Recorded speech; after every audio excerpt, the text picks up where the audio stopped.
በስመ አብ ወወልድ ወመንፈስ ቅዱስ አሐዱ አምላክ አሜን። ይትባረክ እግዚአብሔር አምላከ አበዊነ ቅዱሳን ዘሰባ ምሕረቶ በላዕሌነ። ምሕረቱን ቸርነቱን ይቅርታውን ከኛ ያላራቀብን የአባቶቻችን ፈጣሪ እግዚአብሔር ለዚህ ሰዓት ስላደረሰን ስሙ የተመሰገነ ይሁን። የእናታችን የቅድስት ድንግል ማርያም የቅዱስ መስቀሉ የቅዱሳን መላእክት የቅዱሳን ነቢያት የቅዱሳን ሐዋርያት የቅዱሳን ጻድቃን ረድኤታቸውና በረከታቸው ከእኛ ጋር ይሁን።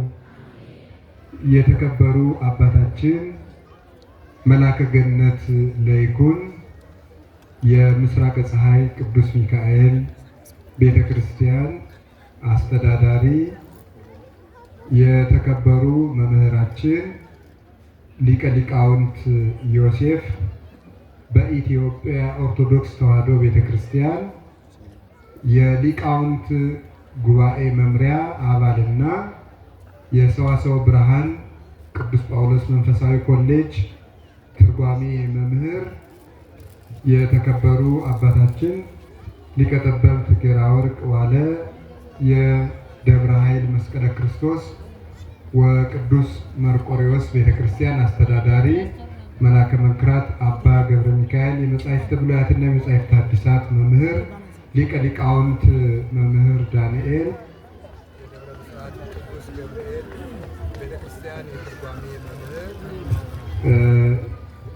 አባቶቻችን ካህናት፣ ወንድሞቻችን ዲያቆናት፣ የእግዚአብሔር ቤተሰቦች ሁላችሁ አንድ አምላክ በሚሆን በአብ በወልድ በመንፈስ ቅዱስ ስም እንዴት ሰነበታችሁ? እንደምን ዋላችሁ? እንደምን አመሻችሁ? ቸርነት ገንዘቡ የሆነ ፈጣሪያችን ስሙ የተመሰገነ ይሁን። ሁላችሁንም እንኳን አደረሳችሁ።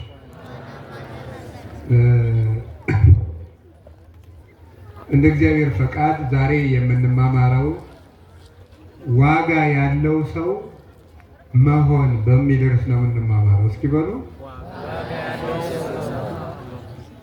በዛ በኩል ያላችሁት በሉ እንደገሙ ሁላችሁ። የእነዚህኞቹ ድምፅ ትንሽ ይበረታል፣ ጎበዞች ናቸው። እስኪ እናንተ በሉ በዛ ያላችሁት። እስኪ ደግሞ እናንተ በሉ። አሁን አንድ ላይ በሉ። ስለዚህ ከዛሬ በኋላ ምን ያለው ሰው መሆን አለባችሁ? ዋጋ ያለው ሰው መሆን። እንዴት ነው መሆን የሚቻለው? እሱን ነው የምንማማረው። የእግዚአብሔር ፈቃድ እጅግ መልካም ነው። እግዚአብሔር መልካም ነው፣ ፈቃዱም ድንቅ ነው። በመካከላችን ተገኝቶ እንዲያስተምረን ቅዱስ ፈቃዱ ይሁንልን። የእግዚአብሔር ፈቃድ መልካም ነው ያልኩት ለምንድን ነው? የሚገርማችሁ እግዚአብሔር ባወቀ እኔ እምነት፣ ተስፋ፣ ፍቅር በሚል ርዕስ ነው ላስተምር የመጣው የነበረው እና መቼም ሰባኪ እንደ እናት ነው። እንደ እናት ነው ማለት ምን ላቅርብ ይላል። የእውቀት መቸገር ግን አይደለም። አንድ መምህር ከሚጠበቅበት ነገር አንዱ አዝኖ ማስተማር ነው። እስኪ አዝኖ ማስተማር ነው። አዝኖ ማስተማር ማለት አሁን ያለው ችግር ምንድን ነው? ህዝቡ ላይ የቸገራቸው ነገር ምንድን ነው? ምን ላይ አተኩሬ ባስተምር ይሻላል ማለት አለበት እንጂ ያወቀውን ሁሉ አምጥቶ የሚያንጎደጉድና የሚያመሰጥር አይደለም። ሊቅ ማለት እኔ ግን ሊቅ አይደለሁም። በጣም ይቅርታ ሳስበው ለካ እንደዛ እያልኩ ነው ሳላስበው። ግን እንደዛ አይደለም ማለት የፈለኩት እግዚአብሔር በሚያውቀው ሊቅ እንደሆንኩ ተሰምቶኝ ማውቁ ደግሞ አይደለሁም። ግን ማለት የፈለኩት ምንድን ነው? አንድ መምህር ምን ላቅርብ ብሎ ይቸገራል። እንግዳ የመጣባት እናት ለልጆቼ ምን ላቅርብላቸው፣ ለእንግዶቹ ምን ይሻላቸዋል ብላ ተጨንቃ ለምታቀርበው ህዝቡ ላይ ያለው ችግር ምንድን ነው? ምን ባስተምራቸው ነው የሚሻል ብሎ ይጨነቃል። እውቀትማ ችግር የለም። ማቴዎስ ምዕራፍ 1ም ትምህርት ነው፣ ምዕራፍ 2ም ትምህርት ነው፣ ምዕራፍ 3ም ትምህርት ነው። 28ቱ ምዕራፍ 28,000 ትምህርት ይኖራል። በቃ አንዱን ምዕራፍ አንስቼ ስለተማርኩ ማስተማር ይቻላል። ግን ስለምንጨነቅ እንደው ምን ባቀርብ ይሻላል ይባላል። እና ቅድም ሳስብ አይ በቃ እምነት፣ ተስፋ፣ ፍቅር ብዬ ላስተምር ብዬ አስቤ ለወጥ አካባቢ እኮ ነው። አይ በቃ ይሄንንስ ወይ የማለዳው መምህር አስተምሯቸው ይሆናል ወይም ሌላኛው መምህር አስተምረውት ይሆናል። ሌላ ርዕስ ላስብ ብዬ ደግሞ እንደገና አስቤ የኛውን ርዕስ አሰብኩትና ያችን ብቻ አስቤ የመጣውማ ጉዶኝ ይኖራል። ምክንያቱም ሰበኩታል። መምህሩ ካስተማሩት በኋላ ምን ሊወጣ ይኖራል? አያችሁ፣ እግዚአብሔር ያወጣኝ አምላክ እናንተን የሚያወጣችሁ። ስለዚህ ያያችሁ ተሳካልኝ ማለት እግዚአብሔር እውነተኛ ረዳት ነው። አሁን እንደዚህ የምላችሁ እንድትማሩበት ነው እኮ ገጠመኝ አይደለም ማውራት። ይሄ የእግዚአብሔር መግቦት ነው፣ እንደ ቀላል የምናየው አይደለም። በዚያውም ደግሞ ለሰባኪም ያስተምራል። ሰባኪ አንድ ርዕስ ብቻ አስቦ አይመጣም። ቀደም ያለው መምህር ላጥ አድርጎ የጣለው እንደሆነ ምጣድ እንዳልጣደች ሴት ወገብን ይዘህ መንጓለን ነው። ጎበዝ፣ ከባድ ነው። የእኛ ህዝብ ደግሞ የኢትዮጵያ ህዝብ ነገር አይጠፋውም። ማስተማር ቢጠፋው ትምህርት መገምገም አይጠፋውም። በደንብ አድርጎ ነው የሚሰነጥቀው ማለት ነው። እውነት ነው። ከበሮ በሰው እጅ ሲያዩት ታምር፣ ሲይዟት እሳ ታደናግር። ይዞት ሲሽከረከር አንተም አብረህ የምትለው ነው የሚመስለው። ብትይዘው ግን ሰው ነው ገጭ ተገጭ ለምትገድለው። አያችሁ፣ ከባድ ነው እኮ። እና እንደዚያ ነውና እግዚአብሔርን ከልቤ ነው የዕለት እንጀራችን ስጠን ዛሬ ስላላችሁ የእናንተ ጸሎት ምን መማር እንዳለብን መድኃኔዓለም ርዕስ ይመርጥልናል። የዕለት እንጀራችን ስጠን ዛሬ ማለት እኮ የዕለት ቃለ እግዚአብሔር የሚያስተምረን መምህር ስጠን። የመምህሩን ልብ ደግሞ መሰንቆ የሚመታው ሰውዬ መሰንቆውን እንደሚቃኘው አይምሮውን ቃኝተህ ለእኛ የሚሆን ትምህርት እንዲመርጥ አድርገው ማለት ነው። እንዲያ ብላችሁ በጸላችሁ መጠን የእኛን ልብ እግዚአብሔር አስተካክሎን ቀና ቀና አድርጎ የሚረባ ነገር ይነግረናል። አሁን እግዚአብሔር የሚረባ ነገር ይንገረን።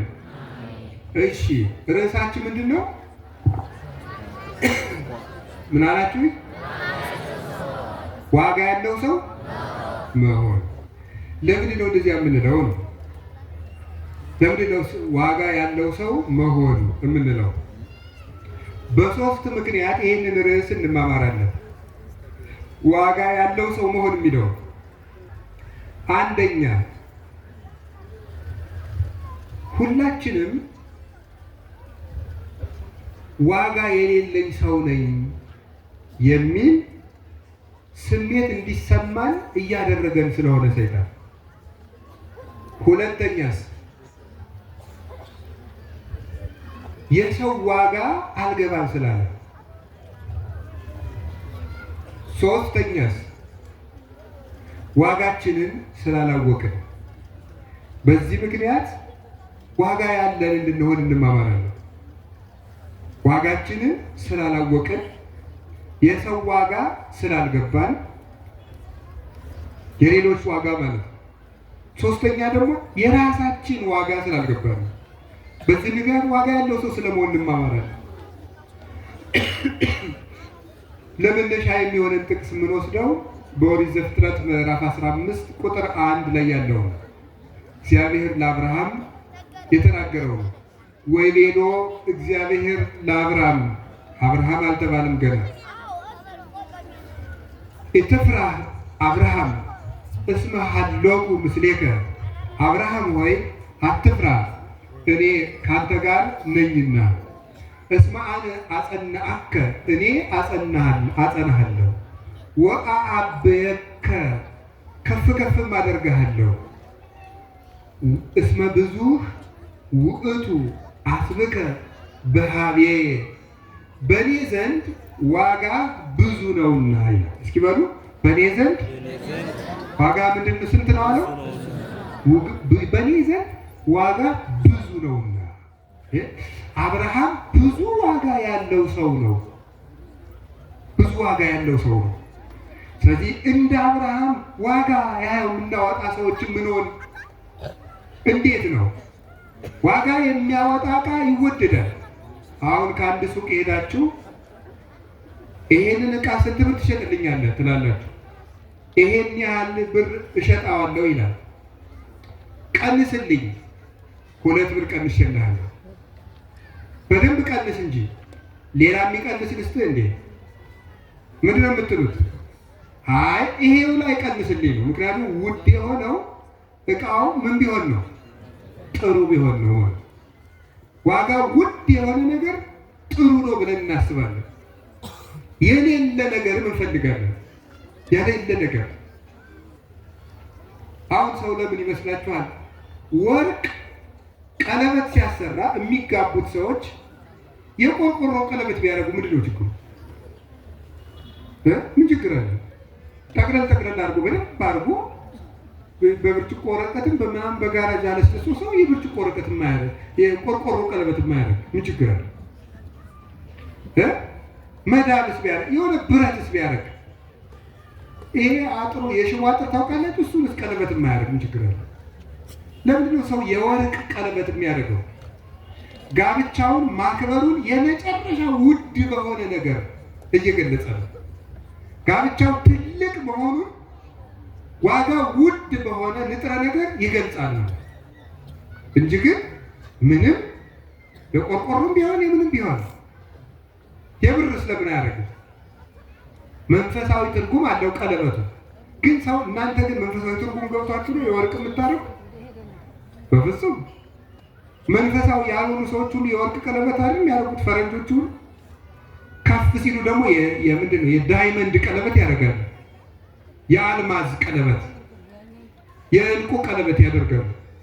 ለምንድን ነው ሲባል ዋጋ ውድ የሆነ ነገር ምንድን ነው? ዕቃው ጥሩ ነው። ዕቃው ይከበራል፣ ተከብሮ ይቀመጣል።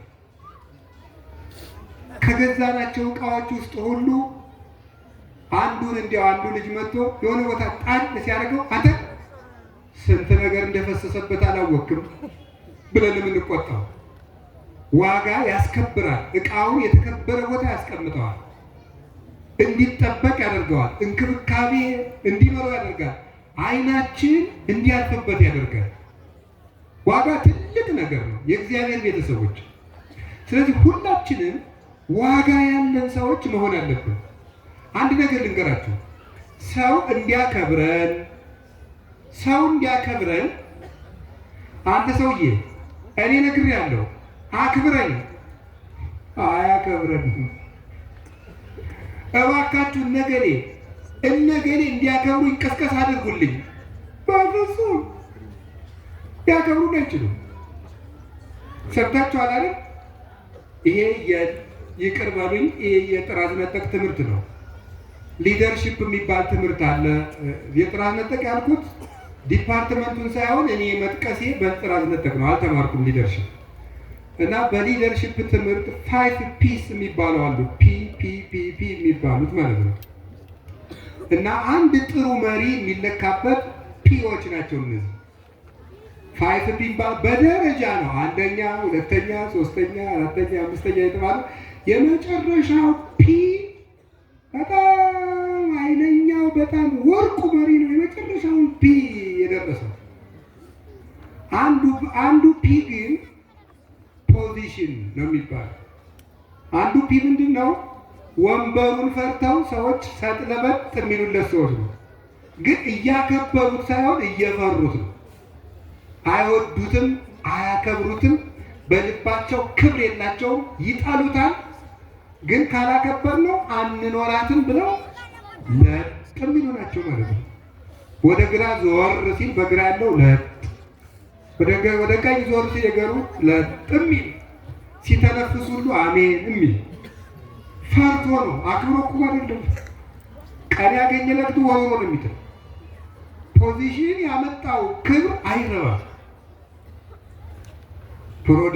ፕሮዳክሽን ምናምን እያገዳሉ። እኛ ፒ ጋር ምን አታገለው? ወደ መንፈሳዊ እንምጣ እንጂ ፒን ለዛው ለፒ እንተዋለን። አሁን ግን እላችሁ የፈለኩት ምንድን ነው? ሰዎችን አስፈራርተናቸው ሊያከብሩን እንችላለን። ሰዎች ስለኛ እንዲያወሩ ብለን አደራጅተን እነ ገሌ ጥሩ ናቸው ብለው የሚናገሩ ሰዎችን አደራጅተን ሊያከብሩን ይችላሉ።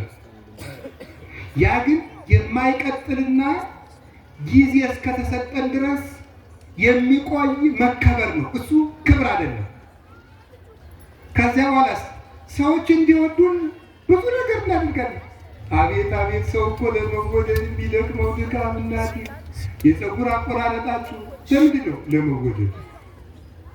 የምትቀቡት ቅባት ለምንድን ነው? ለመወደድ። ቅድማችሁን መከራ ስታበሉት ለምንድን ነው? ለመወደድ። ጫማን እርግፍ እርግፍ የምታደርገው ለምንድን ነው? ለመወደድ። መነጽርን እዚህ ላይ አድርገን ለመወደድ። አሁን ሰዓት እኮ ራሱ ውሸት ለመቁጠሪያ እንኳን የሚደረገው ለጌጥ ነው። እንደውም ሲያወራ አንዳንዱ ሰው ሰዓቱን እንዲህ እያደረገ አይታችሁታል። አይቼ ነው እንደው ደግሞ ምን ስል ነው የምታዘበው? እንደው ባላየውስ እስኪ እግዚአብሔር ያሳያችሁ። እናንተስ ባታረጉስ? እኔ ምን ስል አየኋችሁ እንደው እና ቦግ ያለ ሰዓት ያደርግና እንደዚህ ያያየ እንደዚህ ያለ ያወራል። ለምንድን ነው? ለመወደድ። አቤት እናቴ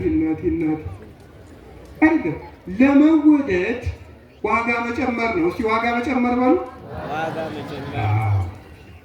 ሰዎችን ቀስቃሽ ማዘጋጀት፣ ማስፈራራት፣ ማስደንገጥ፣ መቀጣጠል ሳይሆን ራሳችን ላይ ዋጋ መጨመር። በሞት የዋጋ መጨመር ነው። ዋጋ የጨመረን ምን ያደርገዋል? ሰዎች እንኳን እዚህ ላይ ተቀምጦ ቆፍረው ይፈልጉታል። ወርቅን ቆፍረው ነው የሚፈልጉት ሰዎች። ዋጋ ውድ ስለሆነ ወርቅን ሰዎች ቆፍረው ያወጡታል። ስለዚህ የእግዚአብሔር ቤተሰቦች የራሳችንን ዋጋ ነው መጨመር ያለብን። የራሳችንን ዋጋ የራሳቸውን ዋጋ የጨመሩ ሰዎች ናቸው ዓለምን የሳቡት። በየመድረኩ እየዞሩ ስለራሳቸው የተናገሩ ሰዎች አይደሉም ዋጋ ያገኙት፣ ሰው ያከበራቸው። ተደብቀው ራሳቸው ላይ ዋጋ የጨመሩ ሰዎች ግን ዓለምን ሁሉ ከሽቶ ይልቅ ስበውታል። አባ እንጦንስ የሚባል ስም ታውቃላችሁ? አባ እንጦንስ የሚባለው አባት የመነኮሳት ሁሉ አባት ነው። አሁን በዓለም ላይ ስንት መነኩሴ ይኖራል? ኢትዮጵያ ብቻ ስንት ገዳማት ይኖራል? ይኸው እኔ የምኖርበት ገዳም ጣና ቂርቆስ እንኳን ስንት አለ? 300 መነኩሴ ያለ መናኝ ያለባት ትንሹ። ማህበረ ሥላሴ ስትሄዱ፣ ዋልድባ ስትሄዱ፣ ዳጋ እስጢፋኖስ ስትሄዱ፣ በየገዳሙ ስትሄዱ፣ ደብረ ሊባኖስ፣ ዝቋላ፣ ምድረ ከብድ፣ የትኛውም ገዳም ስትሄዱ ስንት መነኩሴ ያለ? በዓለም ላይ ስንት መነኮሳት አሉ? እነዚህ ሁሉ መነኮሳት የሳባቸው አባ እንጦንስ የሚባለው ሰው እየዞረ ስለራሱ ጥሩነት የተናገረ ሰው አይደለም። ውሃ የሌለበት፣ ዛፍ የሌለበት፣ አዝመራ የሌለበት፣ ሰው የሌለበት ምድረ በዳ ላይ ራሱ ላይ ዘመኑ እስኪያልቅ ድረስ ዋጋ ሲጨምር የኖረ አባት ነው። ራሱ ላይ ዋጋ ሲጨምር ስለኖረ ፍልስፍና አልተማረ፣ ሳይንስ አልተማረ። በፍልስፍና የሚራቀቁ የግሪክ ፈላስፎችን ሁሉ እየጠራ ወደ በረሃ መጣቸው። ነገስታቱን ከዙፋናቸው እያዋረደ ወደ በረሃ እያስወረደ ወደ በረሃ መጣቸው። በምናኔው እየጠራ አሉ የተባሉ የግሪክ ፈላስፎች እንጦንስ ከሚኖርበት ገዳም መጥተው ሊፈትኑት በፍልስፍና ሲመጡ ወንድሞቼ ልብ ያለው ይበልጣል ወይስ እውቀት ያለው ይበልጣል አላቸው። ልብ ያለው አሉት። እንግዲያው እኔ ልብ፣ እናንተ እውቀት አላችሁና እኔ ይበልጣችኋለሁ፣ ዞር በሉ አላቸው። መልሳት ተመልሰው ይሄዱ። አንድ ሰው ብቻውን ራሱ ላይ ዋጋ ጨምሮ ሰዎችን ወደሱ ይጠራቸዋል። የትም ሳይል ማለት ወርቅ ያለበት ቦታ ሆኖ ነጋዴዎችን፣ ቆፋሪዎችን ይጠራል። ያለበት ቦታ ሆኖ ድንጋይ ደግሞ አጠገብ እያለም ማንም የሚፈልገው የለም፣ ደግሞ እያነሳ ይጥለዋል ሰው። ያለበት ቦታ ብሎ የሚጠራ ዋጋው ብዙ የሆነ ሰው ነው። አቡነ ተክለ አልፋ የሚባሉ አባት አሉ፣ ዲማ ጊዮርጊስ የነበሩ። እሳቸው እኔ ተክለ አልፋ ጸሎተኛ ነኝ፣ እኔ ተክለ አልፋ እንዲህ ነኝ አላሉ። ዋሻቸው ውስጥ ቁጭ ብለው ራሳቸው ላይ ዋጋ ሲጨምሩ ኖሩ። ዋጋ ሲጨምሩ ኖሩና ሲሞቱ መቋሚያቸው አፍ አውጥታ ወጥታ መምህራችሁ ተክለ አልፋ አልፎላችኋል ቅበሩት አለቻቸው። ዋጋ ጨምሩ። ዋጋቸው ከራሳቸው አልፎ መቋሚያቸውን ጭምር ዋጋ እንዲኖራት ተደረገ። አንደበት አሰጧት ለመቋሚያቸው። ራሳቸው ላይ ዋጋ ጨምረው ልብሳቸው ላይ ዋጋ የጨመሩ ብዙ አባቶች ናቸው።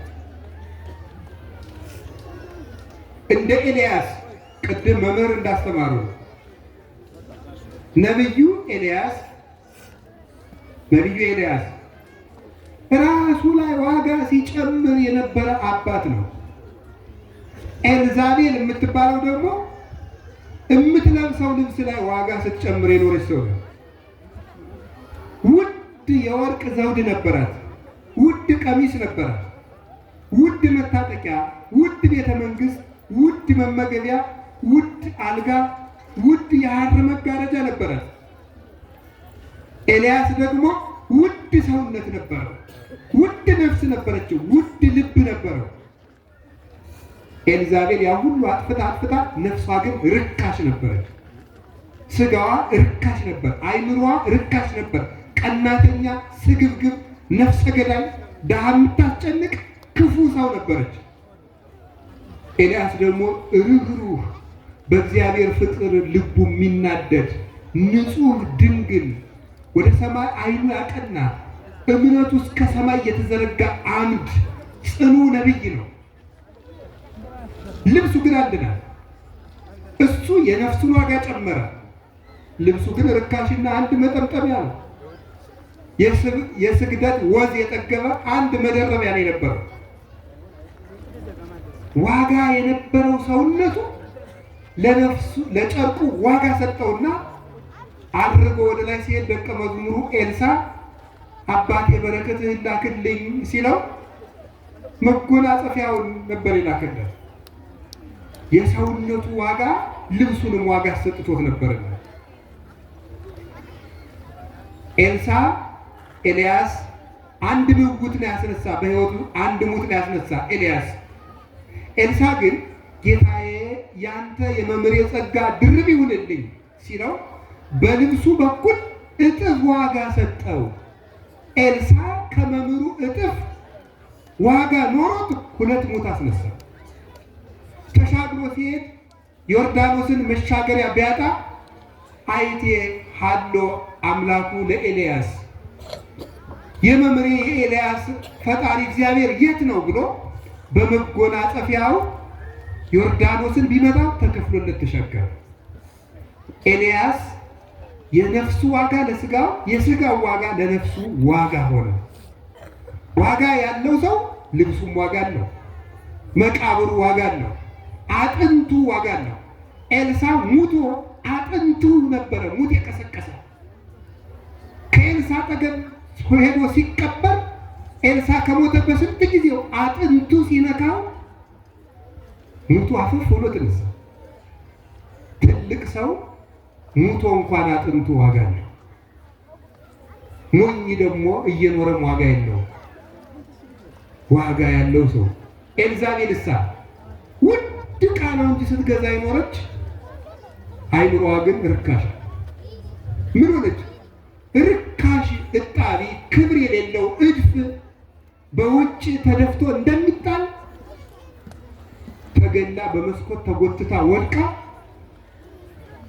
ደሟን ውሾች ለሰውት ቀባሪ አታላይ ሞተች። ያቺ ድሃ ስታሰድድ የነበረችው ውድ ወርቅ የለበሰች ውድ መጋረጃ ያላት መርጣ የምትመገበው መርጣ የምትናገረው እግሯ ትቢያ ሊነካው የተቸገረች እመቤት በርካሽ አሟሟት ሞተች። ዋጋዋን አላወቀችብና የእግዚአብሔር ቤተሰቦች እንዴት ዋጋ ትልቅ ነገር ነው። እግዚአብሔር ዋጋ እንዲኖረን ያርገን።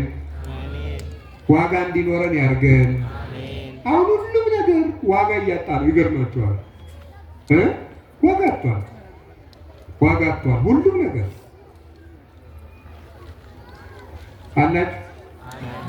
አላችሁ አለ። ምን ዋጋ ያላጣ ነገር አለ? ዋጋ ያላጣ ነገር ይሄም ዋጋ እያጣ ነው። ይሄ ራሱ ለራሱ ዋጋ አለው። እኛ ግን ዋጋ እየሰጠን ነው አይደል? ቄስ መስቀል ይዞ ለመስቀሉ ነው ዋጋ የሚሰጠው። ዋጋ የሚሰጠው የትልቅ ነገር ነው። ከገንዘብ በላይ ነው። ይሄ ከወንበር በላይ ነው። ይሄ ከዝምድና በላይ ነው። ይሄ ከሀገር በላይ ነው። ይሄ ከመንደር በላይ ነው። ይሄ ትልቅ ነው። ይሄ ትቶ ይሄ መስቀል ሶስት ነገር የተሸከመ ነው። ፍቅር ተሸክሟል፣ መስዋዕትነት ተሸክሟል፣ ቤዛነት ተሸክሟል። ይሄን የያዘ ሰው ፍቅርን፣ ቤዛነትን፣ መስዋዕትነትን ይዞ የሚዞር ነው። ይህን ዋጋ አልሰጠው ስንል ለቄስ ዋጋ የማይሰጥ ህዝብ መጣ ማለት ነው። ዋጋ አባትነት ዋጋ አጣ። ማን ይስማው? ቅስና አይሰማ። አንድ አባት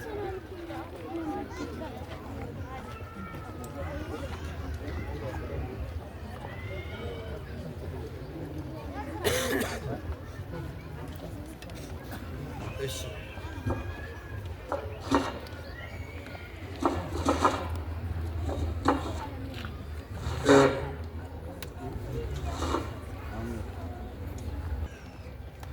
አባትነት ዋጋ የሚሰጠው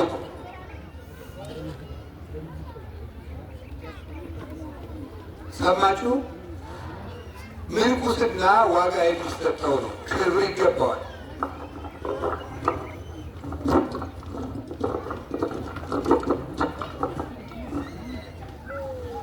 ዋጋ የሚሰጠው ነው። ሰማችሁ? ዋጋ ያልሰጠናቸው ነገሮች ብዙ ናቸው። አሁን አንድ መነኩሴ ማየት ለእናንተ ቀለል ያለ ነገር አልሆነባችሁ? ቀለል ያለ ነገሩ ነው። አሁን ቀለል ያለ መነኩሴ ማየት ምንም በቃ ቀለል ያለ ነገር። ድሮ መነኩሴ ማየት መልአክ እንደማየት ነበር።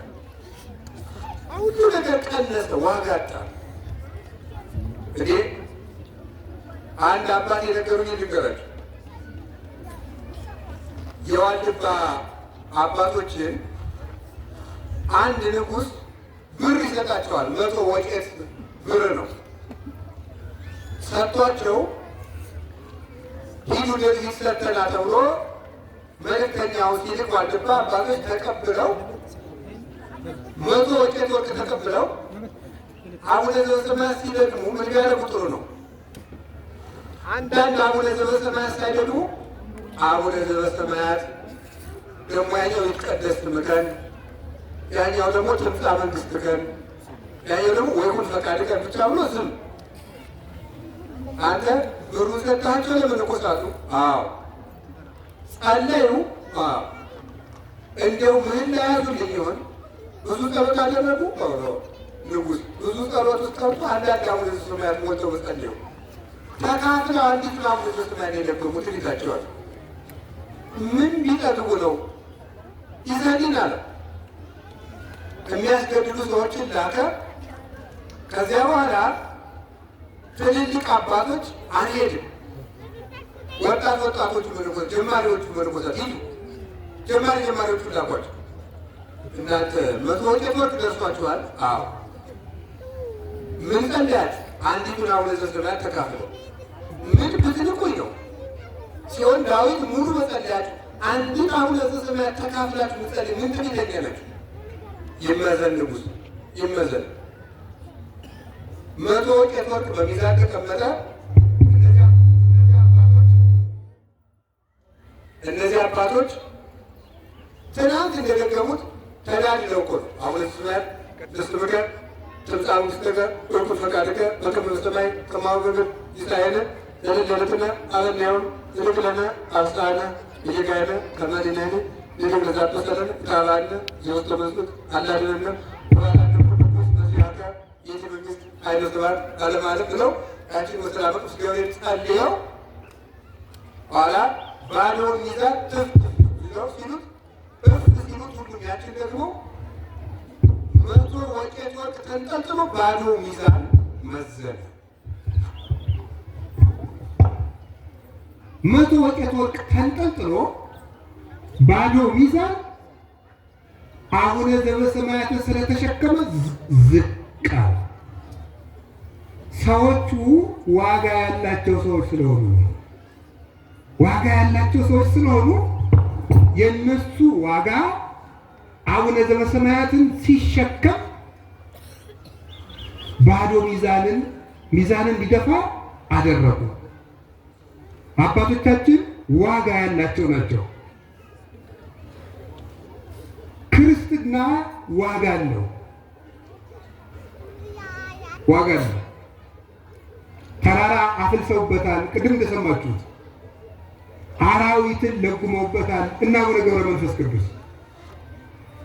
እሳት አጥፍተውበታል እነ ቅዱስ መርቆሬዎስ ከአመድ ወጥተውበታል እሳት ሆነው እነ ቅዱስ ጊዮርጊስ ከተራቡ አራዊት ወጥተውበታል እነ ቅድስት አርሴማ ከአርባ ክንድ ገደል ወጥተውበታል እና አቡነ ተክለ ሃይማኖት ማማተብ ዋጋ አለው። በስመ አብ ወወልድ ወመንፈስ ቅዱስ ማለት ዋጋ አለው። ቅዱስ ጊዮርጊስ መርዝ ተበጥብጦ ሲሰጡት ሲያማትብ ነው መርዙ ወደ ሕይወትነት የተለወጠለት። ቤተ ክርስቲያን መምጣት ዋጋ ነበረው። ዮሐንስ አፈወርቅ እንዲህ ይላል፣ 2 ዓመት 70 ሰገል ተጉዘው ቤተልሔም ከደረሱ አንተ 2 ሰዓት ተጉዘህ ቤተ ክርስቲያን አትሄድም ይላል። አንተ ሰው ለእግዚአብሔር የምትመልስለት ምንድን ነው? ሰዎች 2 ዓመት ተጉዘው ቤተልሔም ማለት እኮ ቤተ ክርስቲያን ናት። 2 ዓመት ተጉዘው ዋጋ ሰጥተው ክርስቶስ ከተወለደባት ቤተልሔም ከሄዱ አንተ 20 ደቂቃ ተጉዘህ ቤተ ክርስቲያን ሳትሄድ ትውላለህ፣ ታድራለህ፣ ትተኛለህ፣ ይመሽልሃል፣ ይነጋል፣ ይሰነበትልሃል። 15 ደቂቃ ተጉዘህ ማስቀደስ ያቅታል። ይህ ዋጋ ያለው ነገር ነው። ወንድነትም ዋጋ አለው። ወንድ መሆን ጾታ ሰው ወንድነቱን ትቶ ሴት እየሆነ ነው ዛሬ። ሴትነትም ዋጋ አለው። ሴትነት እኮ ዋጋ ነው። እናቶቻችን ውድ ናቸው። እኛ የምናውቃቸው እናቶቻችን ውድ ናቸው። ሲዳሩ ተለምነው እናቶችን ሙሽራይቱን ለማየት ገጠር ስናድግ ቁልፍ ከፍለን ነው የምናያቸው። ቁልፍ ብር ያለው ብር የሌለው ደግሞ ቁልፍ፣ የሸሚዝ ቁልፍ ካልሰጠ ሙሽራይቱን ማየት በፍጹም የተከለከለ ነው። ይህ እኮ ውድነት ነው። ውድነት ነው። ታውቃላችሁ? ሰርግ ውድ ነው፣ ርካሽ አይደለም። የሰው አካል ውድ ነው። እናቶቻችን አካላቸው ውድ ነው። ሲፈትሉ እንኳን ከደረስን እንደው እግራቸው ተገልጦ ከደረስን አፍራው ነው የሚሸፍኑት። ውድ ነው ሰውነት ውድ ነው። አላችሁ።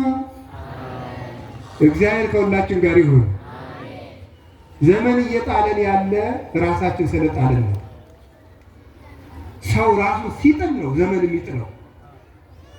ራሱን ያልጣለ ሰው ግን ዘመን አይጥለው።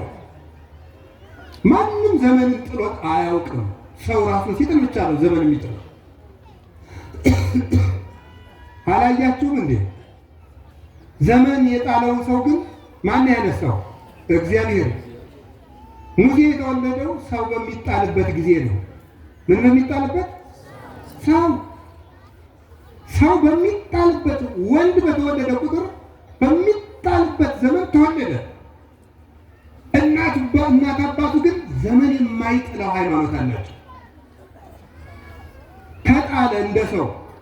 ምን አደረገው? እግዚአብሔር በምህረት እጆቹ ተቀበለ። ከባህርም አወጣው።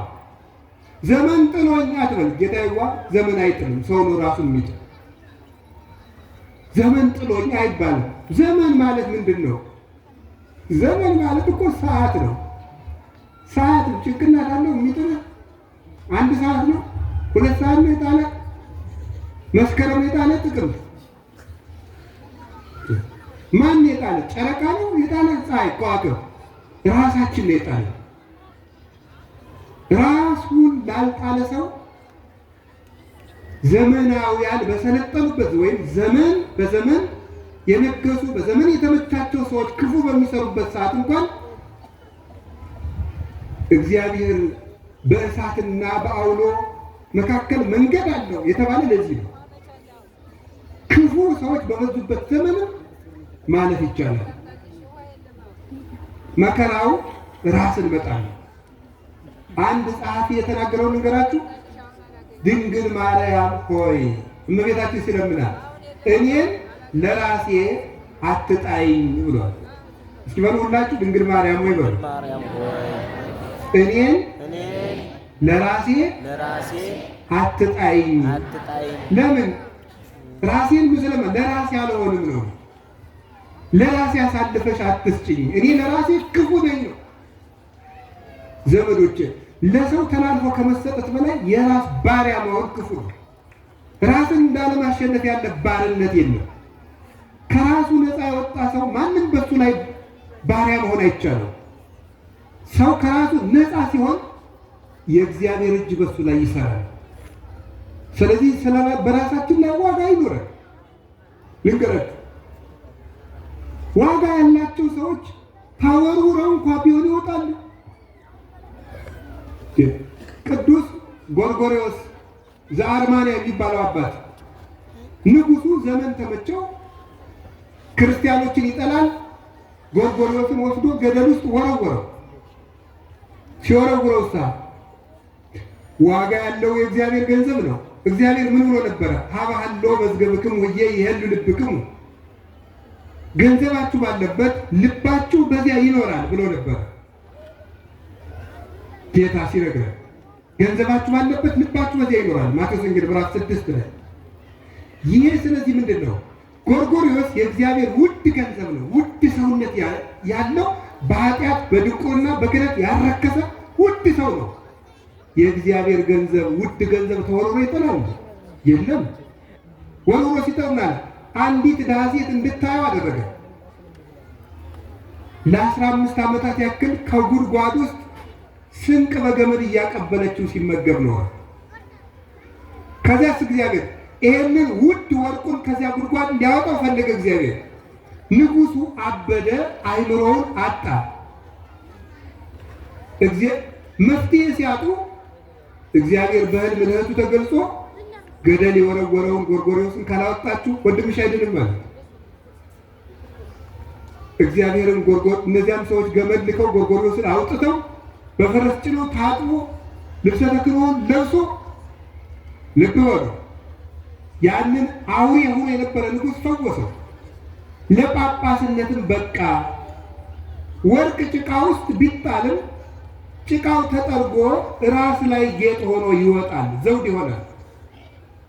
ንጉሥ ጥሎት የነበረውን ጎርጎርዮስ እግዚአብሔር አንስቶ ጳጳስ አደረገው። መሬት ውስጥ የሆነ ዋጋ ያለው ሰው ቢደበቅም እንኳን ቦታው ላይ መጥቶ ይከብራል። ቅዱስ ኤጲፋንዮስ የሚባለው የቤተ ክርስቲያን አባት እኔ ጳጳስ መሆን አይገባኝም አልመጥንም ብሎ ባቄላ መካከል ቢሸሸግ ምን እናደርጋለን ብለው ጠፍቷቸው ቁጭ ሲሉ አህያ ጠፍቷቸው ሲፈልጉ አህያው ሄዶ ኤጲፋንዮስ ከገባበት ባቄላ አዝመራ ገባ። ሊያስወጡ ሲገቡ ኤጲፋንዮስ እዚህ ያለ ማንን እንፈልጋለን? አስረው ሾሙት፣ አስረው ወስዶ። ዋጋ ያለን ሰው ከሆነ ራሳችንን ብንደብቅ መቼም ቢሆን ጠፍተን አንቀርም። እትግል ተከብቶ ሀገር እንተ ታንጸት መልተደር እያትው ማይቶ ተከማያን ብርዋታ የተከፈረ አላ ያነብርዋ ዲበተቋማ ወታበረደ ሁሉ እንቅብ ሊደፉባት መብራት አያበሩም። መቅረዝን በቦታ አስቀምጠው ለቤቱ ሁሉ እንድታበራ ያደርጓታል እንጂ ብሏል። የማቴዎስ ወንጌል ምዕራፍ 5 ቁጥር 17 ላይ ጌታ ሲናገር ክብር ያለው ሰው ራሱን ቢደብቅ ተደብቆ አይቀርም። ክብር የሌለው ሰው ደግሞ አለሁ ቢል መልሶ ይደበቃል። የኛ ሀገር ገበሬ ሊቁ ብሎ ሲተርት ወቁኝ አይ የኢትዮጵያ ገበሬ እኮ ከዚህ ዘመን ፒኤችዲ ይሻላል። ማምላክን ነው በደንብ ነው የሚሻለው። ባለ ፒኤችዲዎች ይቅር በሉኝ፣ ለስብከት ያለው ሊቅ ናችሁ፣ ግድ የለም ሊቅ ናችሁ። ማስተርሶችም ሊቅ ናችሁ፣ ዲግሪዎችም ሊቅ ናችሁ። በቃ ሊቅ ናችሁ በሏቸው አንድ ጊዜ።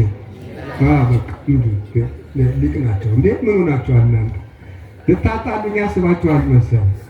ግን ይኸውላችሁ መማር ማለት ይባላል ዋት ኤዱኬሽን ተብለው ሲጠየቁ የተማሩ ሰዎች ሲሉ እንደምሰማቸው መማር ማለት ስማርት ቲንኪንግ ማለት ነው። በሳል አስተሳሰብ የሚያስብ ማለት መማር ማለት በስሎ ማሰብ ነው እንጂ ሰርተፊኬት መያዝና ቆብ መድፋት ማለት አይደለም። መማር ማለት በስሎ ማሰብ። እስቲ በሉ መማር ማለት በሉ ምን ማለት ነው? በስሎ ማሰብ። ትናንትና ዛሬና ነገ አገናኝቶ ማሰብ፣ እያሰቡ መኖር፣ እያሰቡ ማደግ፣ እያሰቡ መሞት ነው መማር ማለት። እንኳን በመንፈሳዊ ትምህርት ሶቅራጥስ እንኳን ፍልስፍና ትክክል አይደለም ብለው አንቀው ሊገዱት ብሎ ሲሉ ምን እንዳለ ታውቃላችሁ? እንደናንተ ሳያስቡ ከመኖር እያሰቡ መሞት ይሻላል ብሎ ነው መርዙን የጠጣው። ፈላስፋው እንኳን ማለት ሳያስቡ ከመኖር እያሰቡ መሞት ይሻላል። መማር ማሰብ ነው። ይሄ የእናንተ ዓለም ሰዎች ናቸው ያሉት እንኳን በኤክሰስ ሲመጣ። ስለዚህ የእግዚአብሔር ቤተሰቦች ዋጋ ያለው ሰው እወቁኝ አይልም። ያለበት ሆኖ ክብሩ ይጠራል። ከቃሉ ጋር ናችሁ? እግዚአብሔር ከሁላችን ጋር ይሁን። ርዕሳችን ምንድን ነው? ንገሩኝ እንጂ ምን አላችሁ? ዋጋ ያለው ሰው መሆን። እግዚአብሔር ይስጥልን። ዋጋ ያለው ሰው መሆን እንዴት እንደሚያስከብር አያችሁ? ዋጋ ያለው ሰው እንደዚህ ነው። አበቦችን ታውቋቸዋላችሁ? አበቦች ስለ አበባነታቸው ማስታወቂያ በንቦች ሰፈር አስነግረው አይደለም ንቦች የሚሄዱት። ንቦች የአበባ ትምህርት አያውቁም። አበባ ማለት ምናምን ኦክሲጅን ያለበት ምንድን ያለው ብትለው ንብ አይሰማም። ዞሮ ግን አበባ ዋጋ ያለው ነገር እንደሆነ ያውቃሉ ነው ጉዳዩ። እሱ ዋጋ ስላለው አበባ ዝም ብሎ ንብን ከቀፏ ግልብጥ አድርጎ አስወጥቶ ይጠራታል። ዋጋ አለው አበባ። ዋጋ ስላለው ንብን ይጠራል።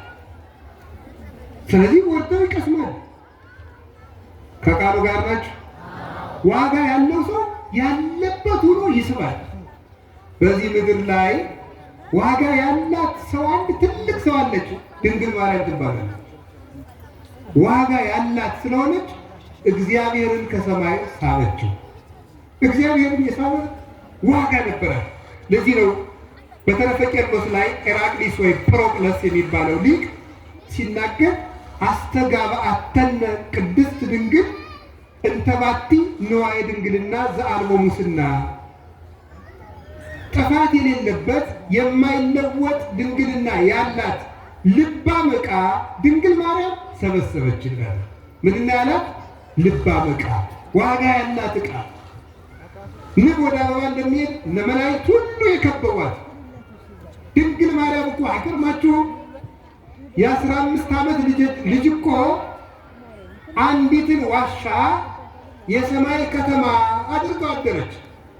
ዋጋ ያላት ዓይኗ ዋጋ ያለው፣ ጆሮዋ ዋጋ ያለው፣ ሕሊናዋ ዋጋ ያለው፣ ማህፀኗ ዋጋ ያለው፣ ልቧ ዋጋ ያለው፣ ሰውነቷ ዋጋ ያላት ድንግል ማርያም ብቻዋን ያለ ሰራዊት፣ ያለ ቀስቃሽ፣ ያለ ሀብት፣ ያለ ንብረት፣ ያለ ምንጣፍ፣ ያለ መጋረጃ በአንድ ፈረፈር በአንድ በረት ውስጥ ምድሩን ሰማይ አድርገው አደረች። ዋጋ አላታ። መላእክት ሁሉ ከሰማይ ወረዱ። ወሰማይ ወኮነ ሰማይ ዓለመ ወዓለምሂ ሰማይ ኮነ አለ ቅዱስ ጳውሎስ። ቤተልሔም ሰማይ ሆነ፣ ሰማይም ቤተልሔምን ሆነ። እስመ ኮነ አምላክ ሰባ አምላክ ሰው ሆኗልና። ለዘወለዶ አብ በምስጢር ዘይትረከብ ወለደቶ ቅድስት ድንግል በምስጢር ዘይትረከብ። አብ በማይመረመር ምስጢር የወለደውን ድንግል ማርያም በማይመረመር ምስጢር ወለደችው። ድንግል ማርያም አምላክን ስለወለደች ወስብሐትን ዘውስተ ሰማይ ኮነ በዲበ ምድር። በሰማይ ያለ የመላእክት ቅዳሴ በምድር ተደረገ። ሰሐርያም እዚህ ሳይኖር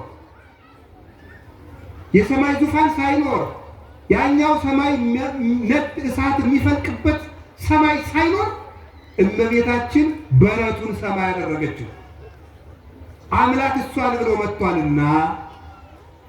እስመ አፍቀረ ንጉሥ ስነኪ ንጉሥ መዓዛ ድንግልናሽን ወዶታልና አለ ቅዱስ ዳዊት መዝሙር 44 ላይ ሲናገር። ንጽሕናዋን ወዶ አምላክ ከሰማይ ቢወርድ ምድሩን ሰማይ አደረገች እመቤታችን። እንዲያውም አባ ጊዮርጊስ ሲናገር ምን ይላል መሰላችሁ?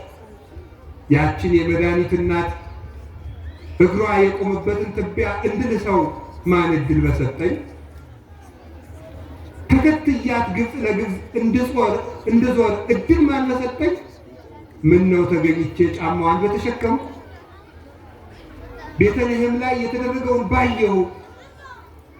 ዮሴፍ ወሰሎሜ እምለፌ ወለፌ፣ ዮሴፍና ሰሎሜ በቀኝ በግራ አድ ጎላይም እምለፌ ወለፌ፣ ከብትና አህያ በጎንና በጎን። እነዚህ ህየንተ ኪሩቤል በኪሩቤል ፈንታ ሆኑ። ድንግል ማርያም ሰረገላ እሳት ሆነች። ቤተልሔም ጽርሐ አርያም ሆነች። ዋጋ ያለው ሰው ለምድርም ዋጋ ያሰጣል። እመቤታችን ዋጋ ያለው ሰው ሆና እናቴ በረቱን ዋጋ ሰጥተው አደረች።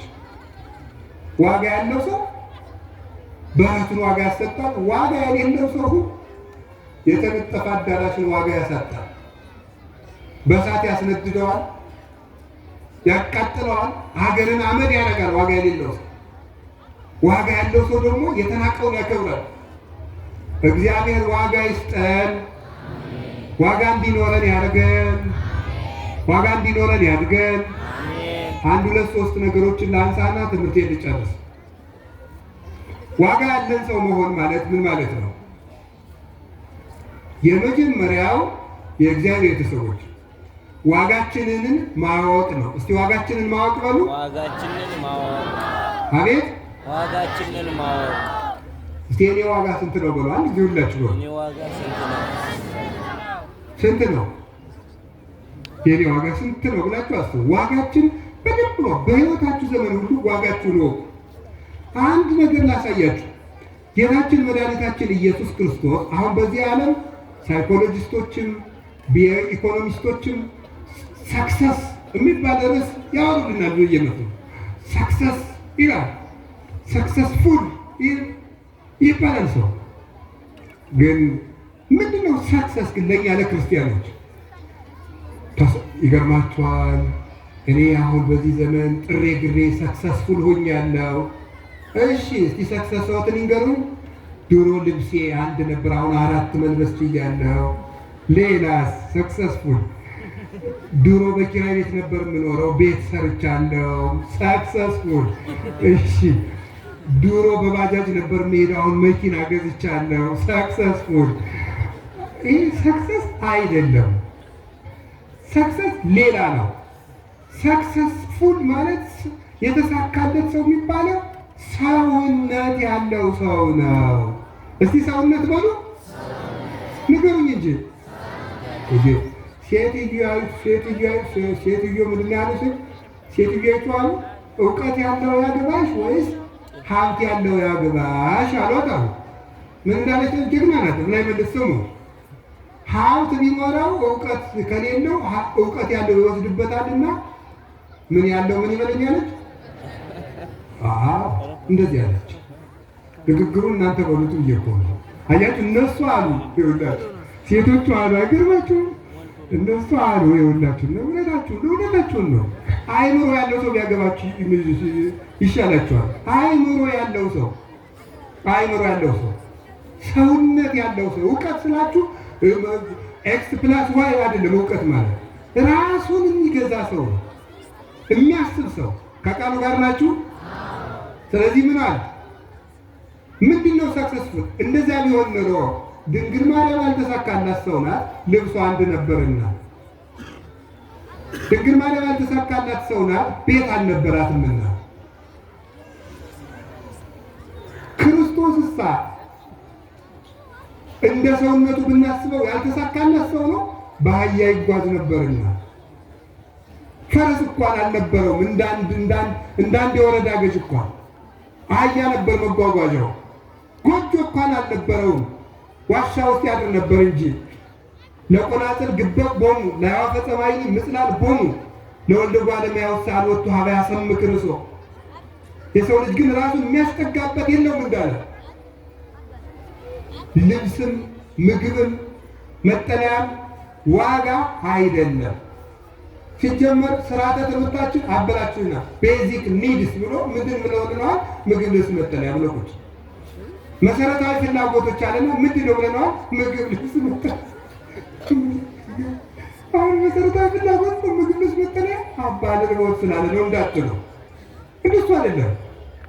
ምግብ፣ ልብስ፣ መጠለያ ያስፈልጋል ነው እንጂ መሰረታዊ አሁን ቢጨንቃቸው ሳይንቲስቶች አጥንተው የለም ሌላ ምን ጨምር ፒስ ብለዋል። ሰላም ጨምር፣ ነገም ትጨምራለህ ገና። ቆይ አሁን ደግሞ እያጠሩት ሰልፍ አዌርነስ፣ ራስን ማወቅ ራሱ አንድ ቤዚክ ኒድ ነው ብለው ማለት ጀምረዋል። ይሁን ጥሩ ነው፣ እንኳን ደህና መጣችሁ ያስጨርሳችሁ። እኔ አሁን የምላችሁ ሰው ዋጋ አለው የሚባለው ምንድን ነው? የመጀመሪያው ከቃሉ ጋር ናችሁ? የሰው ልጅ ዋጋው እግዚአብሔርን መምሰል ይባላል።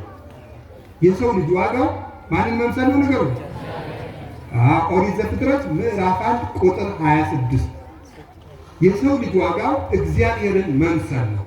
ይህ በደንብ አድርጋችሁ ወቁት።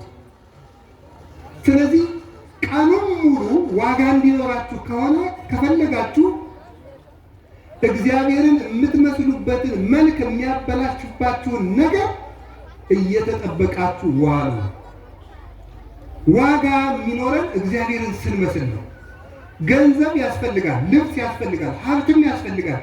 ግን እግዚአብሔርን ስንመስል ተከትሎ የሚመጣ ነገር ነው። ገንዘብ እንደ ጥላ ነው። ጥላ ሲከተሉት ልብ ማውለቅ ነው። ፊቱን ዙሮ ግን ወደ ምስራቅ ዙሮ ከሄዱ ጥላ ከኋላ እየተከተለ ይመጣል። ገንዘብ ጥላ ነው። ወደ ምስራቅ ሲዞሩ ጥላ እየተከተለ እንደሚሄደው ወደ እግዚአብሔር ስንዞር ሁሉም ተከትሎ ይመጣል። እግዚአብሔርን መምሰል የሰው ልጅ ዋጋ ነው። የመጨረሻ የእግዚአብሔር ሰዎች ለምንድን ነው እግዚአብሔር ከምግብ ይልቅ ጾምን ብዙ ቀን አድርጎ የሰራል? እግዚአብሔር ይበላል አይበላም? ይበላል? ነገሩን እንጂ አይበላም። ስለዚህ እኛ ማንን መስለን የተፈጠርን ነው? ከ365 ቀን ጾሙ የሚበዛ ለምንድን ነው? ማንን እንድንመስል ተፈልጎ ነው። እንደዚያውም ጥቂት እየበላን መጨረሻ ላይ ወደ አለመብላት ሂደን ወደ የትኛው መልካችን እንደርሳለን? ወደ ትክክለኛው መልካችን እግዚአብሔርን ወደ መምሰል እንደርሳለን ማለት። ሰው አግብቶ ኑሮ ከሚስቱ ጋር፣ ሚስት ከባሏ፣ ባል ከሚስት ጋር አብረው ሲተኙ ይኖሩና ሲያረጁ አብረው መተኛት ያቆማሉ። ለምን ይመስላችኋል? መጨረሻ ላይ ማንን ወደ መምሰል ነው የሚሄዱት? ይሄ ጋብቻው የተሰጠ እንስሳዊ ጠባያቸውን ለማገዝ ነው። መሀል ላይ እንስሳዊ ጠባያቸውን ሲያግዙ ኑሮ መጨረሻ ላይ መላካዊ ጠባያቸውን ተከትለው ወደ ፈጣሪያቸው ይሄዳል። ያገባም እንዳላገባ ይሆናል ያለው ለዚህ ነው። እግዚአብሔርን መምሰል የሰው ልጅ ዋጋ ነው። አንዴ ድገሙት። እግዚአብሔርን መምሰል የሰው ልጅ ዋጋ ነው። ይሆናቸው ሰው የተሰጠው እግዚአብሔርን መምሰል ትክክለኛው ነው። እግዚአብሔርን ስለመሰለ ገነት ተሰጠው። እንስሳትን ግዛ ተባለ፣ ምድርን ግዛ ተባለ፣ የሰማይ ወፍን ግዛ ተባለ፣ አራዊትን ግዛ ተባለ። ይህ ብቻ አይደለም። ኢተአምሩኑ ከመ መላእክት ጥቀ ንኮኑ መላእክትስ እንኳን እንድንገዛ አታውቁም፣ በመላእክት እንኳን እንድንፈርድ አለ ቅዱስ ጳውሎስ። ስልጣን ተሰጠው። ይሄ የሰው ልጅ መልክ ነው። ትክክለኛ ዋጋው እግዚአብሔር መምሰል። ከዚያ በኋላ ያን መልካችን ተውንና ምን ሆንን? የሰውነት ዋጋችንን ትተን ከብት ሆንን፣ እንስሳ ሆንን። ሰብእሰን ዘክቡር ውእቱ ኢያእመረ ወኮነ ከመ እንስሳ ዘአልቦ ልብ። ሰው ክቡር ነበር አላወቀም፣ ልብ እንደሌላቸው እንስሶች ሆነ አለ ዳዊት። አሁን ጌታችን ኢየሱስ ክርስቶስ ያንን ዋናውን ዋጋችን ጥለነው ብንመጣ ምን እንዳደረገ ታውቃላችሁ?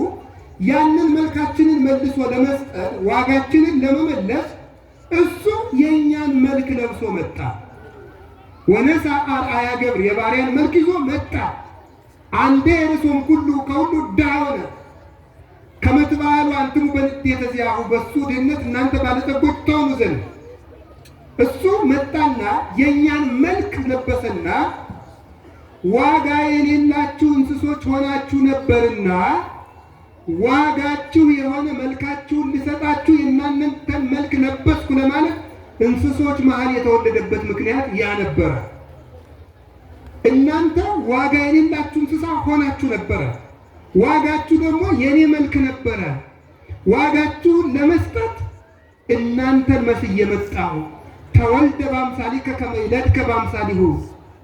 አንተን በአምሳሉ ሊወልድ እሱ ያንተን መልክ ይዞ መጣ። ጌታችን መድኃኒታችን ኢየሱስ ክርስቶስ የእኛን መልክ የለበሰው የሰው ዋጋ ውድ መሆኑን የምታውቁት ሰው እግዚአብሔር መምሰሉ ውድ ስለሆነ የሰው ዋጋ እግዚአብሔር ሰው እስኪሆን ድረስ አደረሰ። አያችሁ፣ አንዳንድ ዕቃ ከጠፋ ከብትም ተሽጦ ቤትም ተሽጦ በቀላሉ የማይመለስ ዕቃ ነው። ሰው ውድ ዋጋ ነበረ። ሰማይ ቢለወጥ አይመልሰው፣ ምድር ብትለወጥ አትመልሰው፣ መላእክት እንኳን ለውጥ ቢሆኑ አይመልሱትም። ሰው ውድ ነገር ነበርና ውድ የሆነውን የሰው ልጅ አንድ እግዚአብሔር መጥቶ እሱ ብቻ ለውጥ ሆኖ መለሰው። የሰው ልጅ ዋጋው እግዚአብሔር ሆነ እላችኋለሁ። እስቲ የሰው ልጅ ዋጋው በሉ። የሰው ልጅ ዋጋው ማን ሆነ? እግዚአብሔር ሆነ። ሰውን በሰማይ መግዛት አልተቻለም። ሰውን በምድር መግዛት አልተቻለም። ሰውን በአእላፍ መላእክት እንኳን መግዛት አልተቻለም። ሰውን በክርስቶስ ደም ነው መግዛት የተቻለ። አምላክ ሰው ሆኖ ባፈሰሰው ደም ሰው ተገዛ። ኢታምሩኑ አንትሙ ከመ ታቦቱ ለመንፈስ ቅዱስ ዘህዱር በላዕሌክሙ እስመ ተሳየጠክሙ በሴት ወይኮንክሙ ለርእስክሙ። እናንተ የመንፈስ ቅዱስ ማደሪያ መሆናችሁን አታውቁምን? በዋጋ ተገዝታችኋልና የራሳችሁ አይደላችሁም። አንደኛ ቆሮንቶስ ምዕራፍ 6 ቁጥር 20 ላይ በዋጋ ተገዝታችኋልና የራሳችሁ አይደላችሁም። ዋጋችን ማን ነው? የክርስቶስ ደም ነው። እኛ ዋጋ ያለን ፍጡር ነን። ለራሳችሁ ዋጋ ስጡ ዘመዶቼ። ጥሩ ስራ፣ ጥሩ ቤት፣ ጥሩ ልብስ፣ ጥሩ መኪና፣ ጥሩ ኑሮ ላይኖራችሁ ይችላል። ግን ዋጋ ያላችሁ ሰዎች ናቸው። ዋጋችሁ ደግሞ ክርስቶስ ነው። ዋጋ ያላችሁ ፍጡር መሆናችሁ ብዙ የሚታወቀው 10ኛ ክፍል ወድቀህ ሊሆን ይችላል። ተመርቀህ ስራ ላገኘ ሊሆን ይችላል። እየጀመርክ እየተበላሸብህ ሊሆን ይችላል። ክርስቲያን ስለሆንክ ግን ዋጋ ያለ ሰው ነህ። ይህን ማወቅ ዋጋ ያለን ሰው ነን። ዋጋችንም እርሱ ክርስቶስ ነው። ከዚያ በኋላ የዋጋችን ክብር ምን አደረገው? ልብስ ምን ሆነ?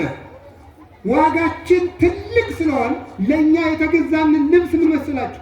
ሐር መሰላችሁ እንዴ? አይደለም። ወርቅ የተጎነጎነበት መሰላችሁ? አይደለም። ብር የተጠለፈበት ነው? አይደለም። እለ ተጠመቅሙ ክርስቶስ ለበስክሙ፣ የተጠመቃችሁ ሁሉ ክርስቶስን ለብሳችሁታል። ገላትያ ምዕራፍ 3 ቁጥር 27 ላይ የተጠመቃችሁ ሁሉ ክርስቶስን ለብሳችኋል። የእግዚአብሔር ቤተሰቦች ክርስቲያኖች ዋጋችን ውድ ነው። ውድ ስለሆነ ስንጠመቅ የለበስነው ክርስቶስ ነው። እኛ በምድር ላይ ያለን ውድ እንግዶች ነን ክርስቲያኖች።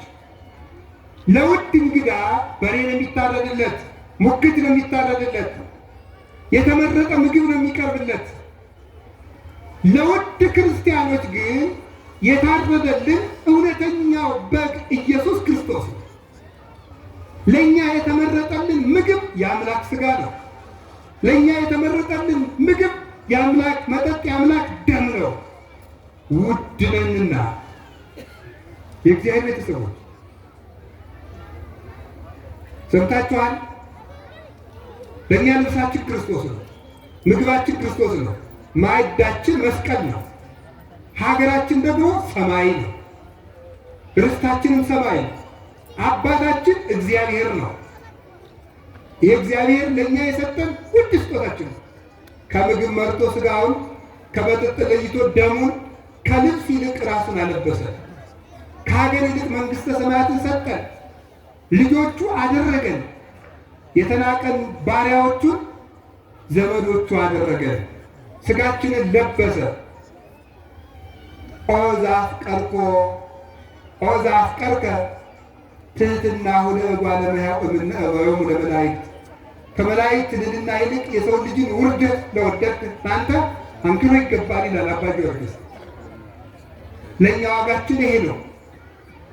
ለእኛ ዋጋችን ማስቀደስ ነው። በእግዚአብሔር ቤት የእግዚአብሔር ቤተሰቦች ቤተ ክርስቲያን ጧት ጧት ሂዱ አስቀድሱ የምንባል እኮ የጽድቅ መስፈርት ለማሟላትና ግዴታን ለመፈጸም አይደለም። ውድ ፍጥረቶች ስለሆንን መኖሪያችን በንጉሱ ቤት ስለሆነ ነው። ውድ ነንና መኖሪያችን በቤተ መንግስት መሆን አለበታ። የተመረጡና የተሾሙ ሰዎች በቤተ መንግስት ይኖራሉ። እኛ ክርስቲያኖች የክርስቶስ ነገስታት ነን። እንዲያማ ከሆነ መኖሪያችን በሱ ቤተ መንግስት ነው። ቤተ መንግስታችን ደግሞ ቤተ ክርስቲያን ነው። በዚህ እንኖራለን። አጃቢዎቻችን ደግሞ ብርሃን የለበሱ መላእክት ሚካኤልና ገብርኤል ናቸው። እስመ ለመላእክቲሁ ይእዝዞሙ በእንቲአከ ከመ ይቀቡከ በኩሉ ፍናዊከ። በሄድክበት ሁሉ ይጠብቁ ዘንድ መላእክትን ስላንተ ያዛቸዋል። ታውቃላችሁ አንድ ክርስቲያን ንጉሥ እንደሆነ ታውቃላችሁ። ቤተ ክርስቲያን ስትመጡ ወደ እግዚአብሔር ቤተ መንግስት እንደምትመጡ የአንዲት ሀገር መሪ ምሳ እንድንበላ እፈልጋለሁ ብሎ ስልክ ቢደውልላችሁ ለስንት ሰው የምታወሩት? እንኳን የአንዲቱ ሀገር መሪ እንደው የአንዲት መዘጋጃ ቤት ኃላፊ ቢደውልላችሁ ኩራታችሁ ያስቀምጣል። ፎቶአችሁንስ ለስንት ሰው የምታሳዩት? እኔ እኮ ገሌን አውቀዋለሁ አብረን እኮ አንድ ቀን ሻይ ጠጥተናል አይደል የምትሉት? እግዚአብሔር እኮ ያለ ወረፋ ነው። ዘበኛ የለብህ፣ ወረፋ የለብህ። ኩፖን ይዘህ ወረፋ አትጠብቅ። ቀጥ ብለህ ወደ አባትህ ቤተ መንግስት ወደ ቤተሰብ ትገባለህ። ያለ ከልካይ እኮ የሚሰማን ደግሞ እኩል ይልህ አይል እናንተ ግቡ እናንተ ኑ አንቺ ነይ አይልም እግዚአብሔር። ሁላችንም የሚሰማን አሮጌ ለብሰን ጥቁር ሆነን አጭር ሆነን ቀጭን ሆነን ረጅም ሆነን ጎባጣ ሆነን አይንዳይና ሆነን ጆሮአችን የተቆራመጠ ሆኖ ጨምዳዳ ሆነን እሱ ብቻ አይደለም ክፉ ሆነን ሌባ ሆነን ዝርክርክ ሆነን እግዚአብሔር ከቤቱ እንድንገባ ይፈቅድልናል። እሱ ዋጋ ሰጠን፣ እኛ ግን ዋጋ አጣን። እሱ ዋጋ በደንብ ሰጥቶናል። በንስሐ እያጠበ የሚይዝ የማን ሀብታም ነው? የተሰበረን ዕቃ እየጠገነ የሚይዝ አዳዲስ ይገዛል እንጂ። ክርስቶስ ግን ሰባራዎቹን እየጠገነ የሚይዝ አባት ነው። ቸር አባታችን ኢየሱስ ክርስቶስ።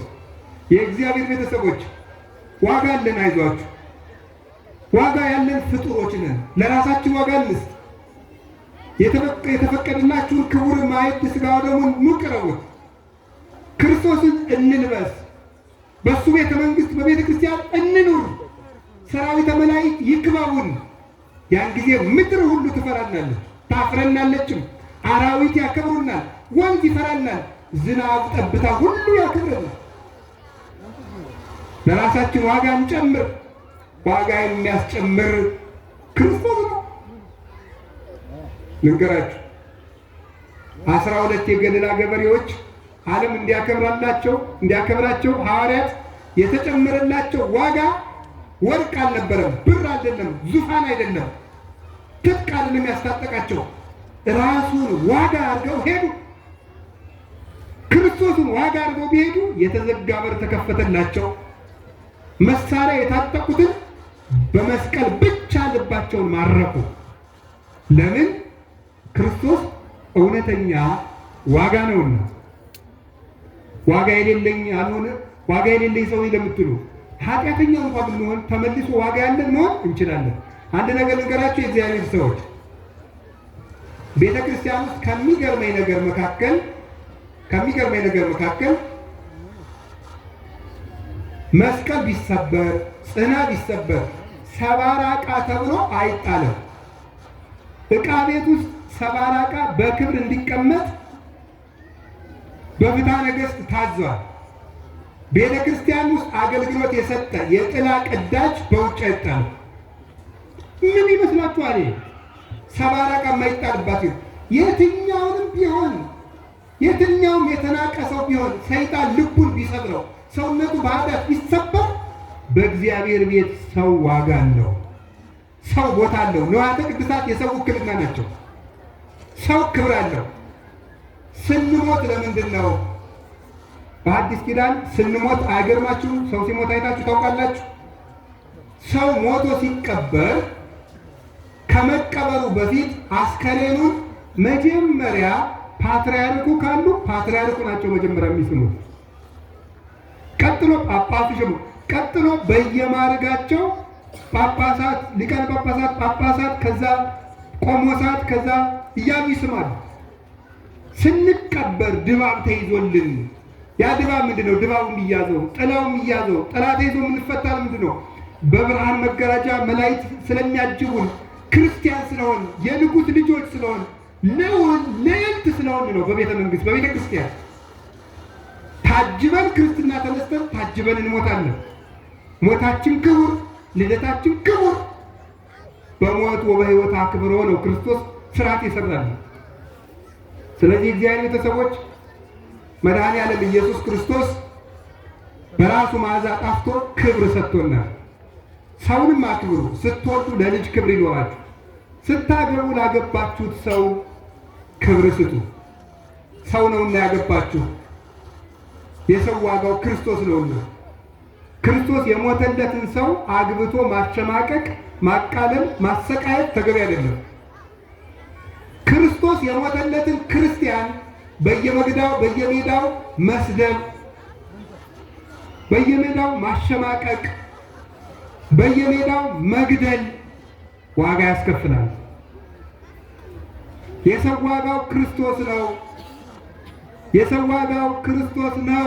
ሰማይ ስማ፣ ምድር አድምጭ። የሰው ዋጋው ክርስቶስ ነው። በሞተልን አምላክ የክርስቲያን ደም ክቡር ነው። የክርስቲያንን ደም ማፍሰስ ባሕር ሆኖ ያሰጥማል፣ እሳት ሆኖ ይበላል። አይሁድም አልተሳካላቸው። በ70 ዓመተ ምህረት ክርስቶስ ነቃቅሎ ክርስቶስን ሰቀሉ። ቀጥሎ ደቀ መዛሙርቱን አሰቃዩ። 35 ዓመት ቆይቶ ባይመለሱ 37 ዓመት ጀርመን ሄደው 6 ሚሊዮን አይሁዳውያን ርኅራኄ በሌለው በሂትለር እጅ ነደው ተንተክትከው እንዲሞቱ ያደረጋቸው። የክርስቲያን ደሙም ክቡር ነው፣ አጥንቱ ክቡር ነው፣ ጸጉሩ ክቡር ነው። ወለክሙሰ ስዕርተ ርእስክሙኒ ሁሉ ቁቱ፣ የእናንተ የራስ ጸጉራችሁ እንኳን ክቡር ነው። የክርስቲያን መቃብሩም ክቡር ነው። የእነ አቡነ ተክለ ሃይማኖት መቃብር እስከዛሬ ድረስ አጋንንትን ያንቀጠቅጣል እና የክርስቲያን መቃብሩን ክብር አለው። ክርስቶስን ተሸክሞ የሞተ ሥጋ ክብር አለውና ዋጋ ያለን ሰዎች እንድንሆን ከክርስቶስ ጋር እንኖር። ክርስቶስ ያለው ሰው ዋጋ ያለው ሰው እሱ ነው። መድኃኔዓለም ዋጋ ያላቸው ሰዎች እንድንሆን በረድኤቱ ያሳድገን። ወስብሐት ለእግዚአብሔር።